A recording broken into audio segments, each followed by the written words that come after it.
situ dan itu bisa memberikan manfaat. Dan berjalan begini cukup panjang, ya, sejak reformasi bahkan sebelumnya.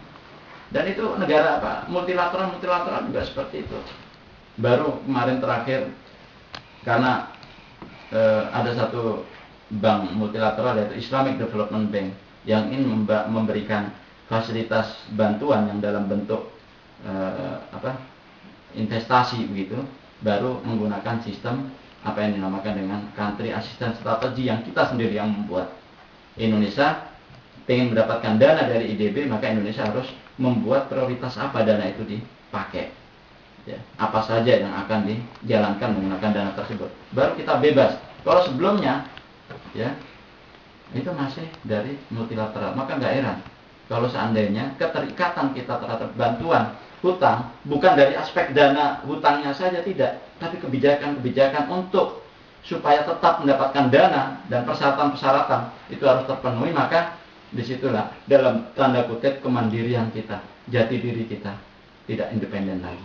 Dan kalau tidak independen, semuanya harus mengikuti, ya, kemauan kehendak mereka. Kemandirian kita yang masih kurang. Maka sekali lagi rekan-rekan sekalian, kekurangan-kekurangan dan kelemahan kita tadi sebenarnya juga sudah diajarkan oleh Rasulullah SAW. Rasulullah selalu mengajarkan kita, ya Allah, aku berlindung, Allahumma inna na'udzubika minal hammi wal hazan, wa na'udzubika minal ajazi wal kasal, wa na'udzubika minal jubni wal bukhl, wa na'udzubika min ghalabatid dain wa qahrir rijal. Ada 4 penyakit yang Rasulullah SAW selalu mengingatkan pada diri sebagai setiap seorang muslim, seorang mukmin. Ya, namun dalam hal ini bukan hanya seorang pribadi individu, seorang mukmin muslim juga, tapi sebagai individu, seorang, ya, sebagai sebuah bangsa, sebagai suatu negara, ya, mayoritas muslim yang terbesar dan lain sebagainya, yang dia mempunyai kekuatan yang begitu dahsyat, mempunyai potensi yang begitu besar. Ya, dalam aspek ekonomi Islam saja, itu para ilmuwan ataupun para cendekiawan luar itu mengatakan Indonesia is the sleepy giant, katanya, raksasa tidur. Bayangkan setelah 9/11 terjadi WTC dan lain sebagainya, itu kan kebijakan masalah ekonomi, masalah finansial, kan kebijakan dunia itu sudah berubah total. Ya, di antaranya mungkin dengan dicegatnya beberapa dana Timur Tengah tidak boleh masuk ke Amerika karena takut, ya, ada hubungan dengan teroris. Dan selain itu juga negara-negara Timur Tengah juga menarik dananya dari Amerika. Berapa besar kekayaan yang dimiliki oleh investor Timur Tengah pada saat itu, yang bingung idle mau diletakkan di mana. Daripada sudah seperti ini, saya pengen ke sistem syariah saja. Sistem syariah pada saat itu belum ada, infrastrukturnya belum siap, ya. Maka negara-negara yang sudah merasa dirinya siap akhirnya pintar. Malaysia mendeklar bahwasanya my country is Islamic Finance Hub in regional Southeast Asia. Nggak mau ketinggalan juga Abu Dhabi, Timur Tengah, ya. Emirat Arab mengatakan my country is the hub of Islamic Finance. Ya, akhirnya berikutnya begitu negara-negara kecil, Singapura mengatakan my country is also the hub of Islamic Finance. Singapura sampai seperti itu, ya. Terus negara-negara lain, bahkan terakhir apa, negara Cina, negara Hong Kong, ya. Kemudian pada saat itu juga di Amerika sendiri dibuka pasar saham Islam, Islamic Capital Market, yang menggunakan jasanya Islamic Dow Jones Index, ya, ataupun Dow Jones Islamic Index. Di Nasdaq juga ada sistem Islamic Capital Market. Di London, di Eropa begitu juga. Ya. Dan peluang-peluang kayak begitu kita ya enak aja, masih ngorok aja, namanya giant sleepy gitu kan. Akhirnya dana itu seliwar-seliwar mau masuk ke Indonesia bingung, masih tidur, tinggalin aja dah, ke Malaysia aja dulu gitu. Malaysia, dan Malaysia pada saat itu bisa membangun Kuala Lumpur International Airport, bisa membangun Putrajaya. Kita pada saat itu masih sedang ribut aja, demokrasi, dan sebagainya. Ya. Singapura juga demikian, nggak mau kalah. Ya.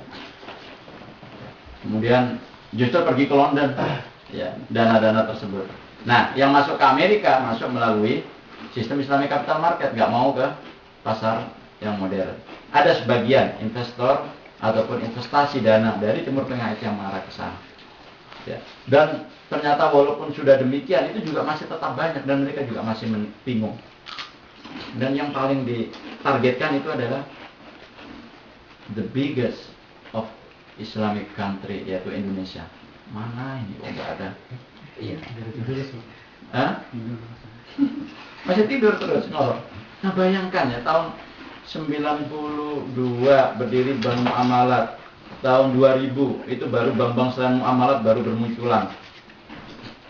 Tahun 92 kita sudah berjalan tanpa peraturan, jadi kayak berjalan di hutan rimba gitu ya. Tanpa ada undang-undang perbankan syariah, tanpa ada undang-undang apa. Mulainya itu semuanya dari bawah gitu, dari grassroots gitu ya. Ya model kebijakan apa? Ya, akhirnya ya begitu. Banyak kekurangan dan lain sebagainya. Ya. Kemudian baru tahun 2000 itu baru dicanangkan ada rencana undang-undang perbankan syariah. Diperjuangkan setiap tahun. Baru 2008 kemarin diresmikan. 8 tahun.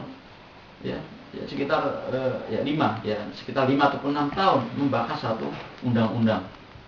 Baru diresmikan 3 bulan 4 bulan yang lalu undang-undang perbankan syariah. Padahal sudah luar negeri semuanya itu bukan masa Islamic banking aja. Udah long Islamic capital market, udah Islamic finance, ya, aspek makro, aspek mikro, kebijakan fiskal, udah menjadi Islamic hub, Islamic finance hub. Ya, kalau dikatakan hub itu kan udah kayak terminal Islamic finance gitu ya. Ya, sudah kayak menjadi airport sendiri gitu ya. Bahkan di Malaysia itu sampai di beberapa wilayah di offshore gitu ya. Di offshore sendiri yang khusus membahas masalah itu. Sekali lagi, banyak hal yang memang harus kita cermati, harus kita kritisi. Dan apa yang seharusnya kita persiapkan, karena sekali lagi right or wrong it's my country gitu ya. Jadi masih kita merasa bangga. Ya kelebihannya orang Indonesia kayak begitu gitu ya. Udah dijajah, sabar.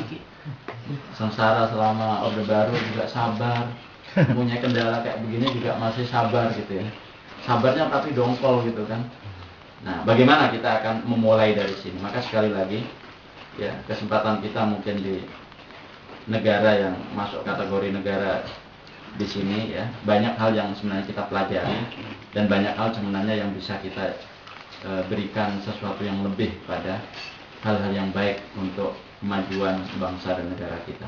Dan yang paling penting adalah kemajuan ya umat Islam itu sendiri. Bagaimana kita bisa menyadarkan mereka dan sebagainya. Ya minimal ketika kita turun sudah tahu atapnya bocor, gentengnya bocor dan sebagainya, sudah tahu. Kira-kira nanti saya apa ya yang saya bisa bawa sana? Ya paling enggak bawa satu perusahaan lah, nanti saya jadi direkturnya di sana begitu kan. Minimal begitu gitu ya. Minimal.